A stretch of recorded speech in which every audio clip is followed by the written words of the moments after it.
میں اپنی ساری قوم کو کہنا چاہتا ہوں کہ دیکھیں یہ جو برا وقت ہے یہ ایک اللہ کا نظام ہے، اس میں ہمیں صبر کرنا چاہیے، کوئی ہمیں اس میں دل برداشتہ نہیں ہونا چاہیے۔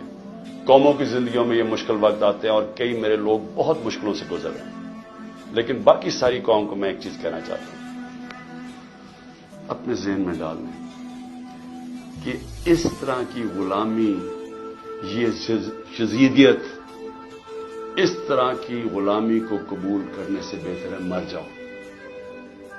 اللہ نے آزادی کو کیوں اتنا بڑا رتبہ دیا؟ کیوں جو انسان اپنی آزادی کے لیے لڑتا ہے اللہ نے اور مرتا ہے تو اس کو شہید کہتا ہے، اور جو بچتا ہے اس کو غازی کہتا ہے۔